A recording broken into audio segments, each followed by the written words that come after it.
Добар ден, драги гледачи! Добродојдовте во македонската кујна. Денеска ќе покажиме една многу стара македонска рецепта која се вика ќофте на кромит. Оваа рецепта е многу убава, јадењето е многу вкусно, може да се спреми и пред време, ако во денот сте многу зафатени со други работи, може да го направите ова јадење и вчера и да го служите денеска и ништо нема да му фали. За да направиме ќофте на кромит, ни треба мелено месо и кромит и мироди и малку оривче. Сега прво ќе покажам малку различен начин од направење на ќофтето. Обично кога правиме ќофте ставаме жив исецкан кромит. За ова ќофте ќе го испржам кромидот пред да го ставам во живото месо. Со овдека имам едно мало тиганче. Ќе ставам една лажица масло во тиганчето, не треба повеќе. И треба да се стопли убаво маслото. И ќе ставам една главица кромит, помала, поголема, зависи колку сакате кромит да ставите во маслото. Еве, шпоретот ни е топол и ќе го ставиме кромитчето. Ќе го испржиме дури да пожолти, да добие убав мирис и боја. И се разбира, треба да го замешуваме од време на време, да не ни изгори. И потоа ова ќе го ставиме на страна и ќе го помешаме со ќофтето, со месото мелено, кога ќе се олади, затоа што кога ќе е многу топло не можеме да го мешаме, ќе ги изгориме рацете. Нека си се пржи сега малку на пониско ова ќофте, ова кромитче. И исто така сега ќе покажам во поголемо тенџере. И јас за овој кромит ќе употребувам вакво тенџере за пржење, дека помалку масло треба за вакво тенџере да употребуваме. Кромит ќе исечам 1 кило, а тоа е 8 главици кромит и го сечиме вака надолго, уместо ситно сецкано. Еве вака ќе го исечиме кромидот. И сега доста кромит ја, ама оваа рецепта се вика ќофте на кромит и е многу вкусна. Кога ќе ја направите, ќе сакате поново да ја направите. Еве го кромидот ни е готов и сега ќе ја загреам рерната за големото тенџере и во неа ќе ставам 3 лажици масло. Значи во целата рецепта употребуваме 4 лажици масло. Една за ова кромитче што е една главица, еве веќе почна да се пржи и да пожолтува. И 3 лажици ќе ставам масло за кромидот што ќе го пржам во ова тенџере. И тоа е 1 кило кромит или 8 главици кромит. Медиум, средни или големи. Се разбира, зависи колку сакате кромит. Како што гледате, нема многу масло и за волку многу кромит. И причината за тоа е дека месото, иако е постно месо купено, самото си пушта маснотија и ќе дојде тамам. Ќе мора да почекаме да ни се згрее таа рерна втората, а ова кромитче е скоро готово. Еве како што гледате, многу убаво се испржи и ќе го оставиме на страна да се олади.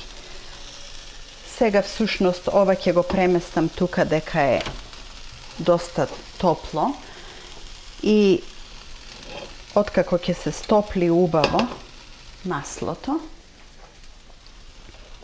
ќе му го туриме овој кромит.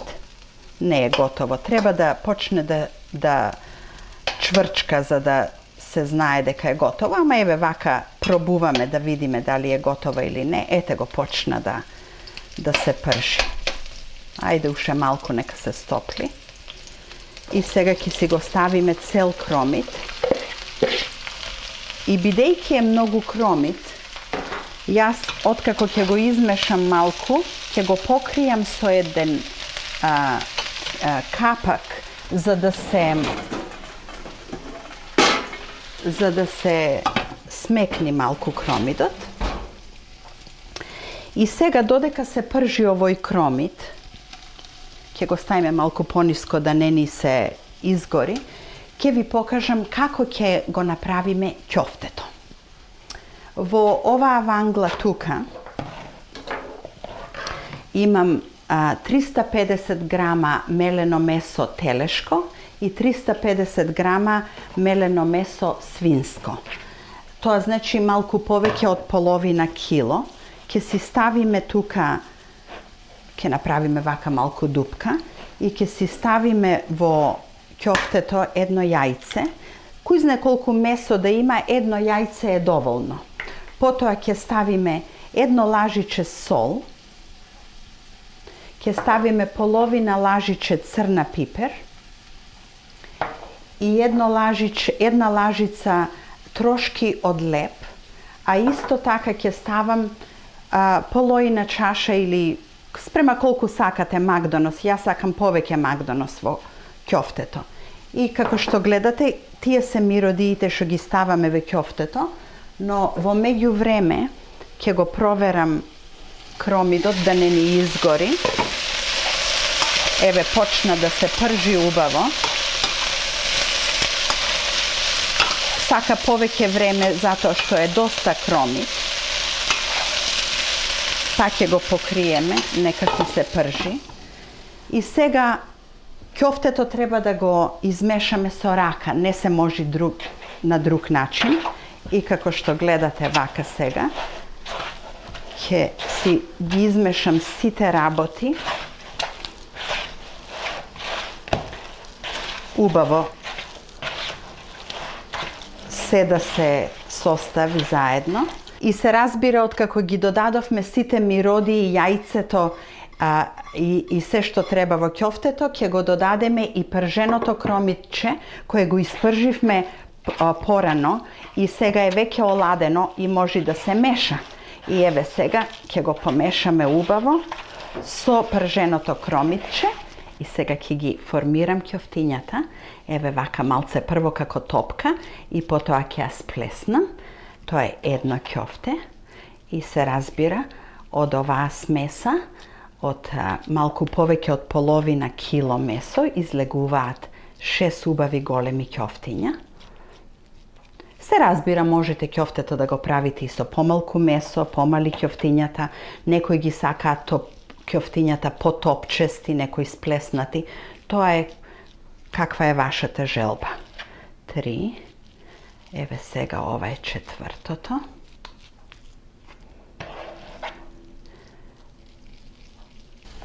За да го провериме кромидот кој се пржи и веќе добива убава пожолтена боја.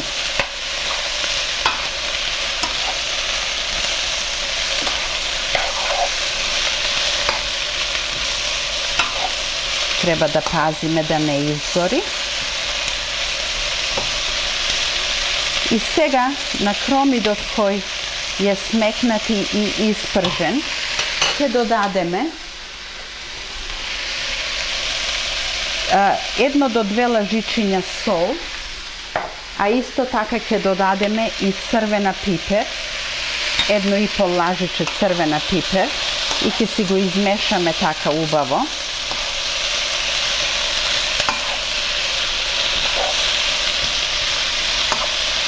И потоа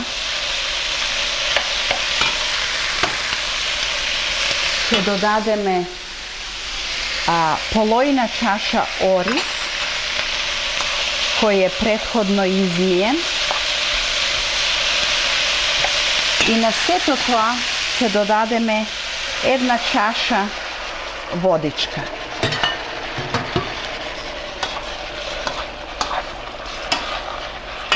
Ќе го покриеме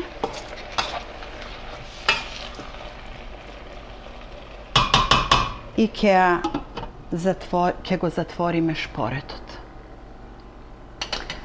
За оваа рецепта ни треба земјено тавче од 3 литра. Ќе го употребиме ова тавче и сега кромидот што е готов, испржен, со мироди и со кромидче и со oris, ќе го ставам во тавата. Ете вака.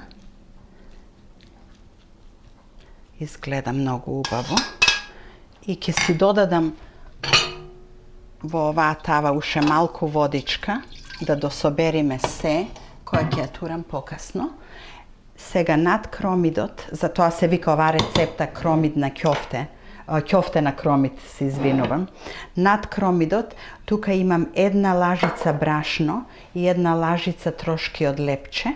Ќе ги извалкам ќофтињата вака, да ги фати малце брашното и трошките и ќе ги редам над кромидот. Еве како што гледате, малку треба само да се стави.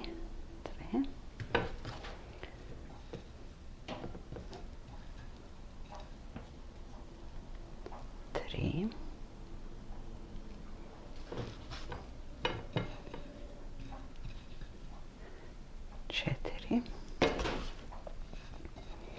Имаме 6 големи ќофтиња.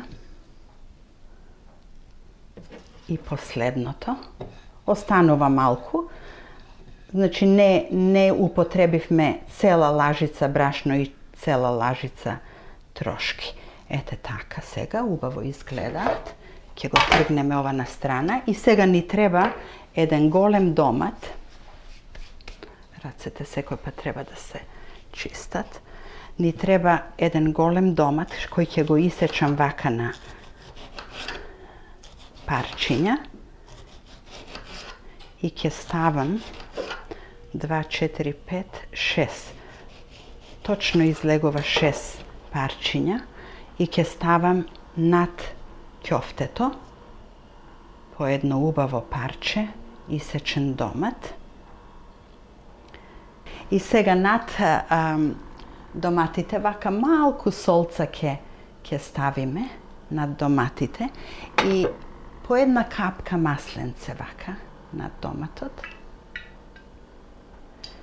И се разбира, бидејќи има орис во ова, треба малку повеќе водичка, ќе додадеме тука од тенџерето и мене не ми изгледа ова доволно, затоа со чајникот ќе додадам уште малку. Треба водичката да дојди така до ќофтињата, не да ги покрие, ама да дојди до ќофтињата, затоа што сега ова ќе се печи 1 сат во шпоретот за 40 на 400 степени Целзиусови. Вака изгледа рецептата за ќофте на кромид и сега ќе ја ставам во шпоретот. И во истото време ќе извадам готовата тава која вака изгледа. Еве како што гледате, после 1 сат печење како изгледа ќофтето на кромид. И ова е многу вкусно јадење и се надевам сите ќе го уживате кога ќе го направите. Можем да извадам сега, ако сакате, едно ќофте, само да покажам како изгледа. И си ја затвориме оваа. Еве како изгледа. Оривчето е готово, кромидот. Добар апетит и довидување до следниот пат.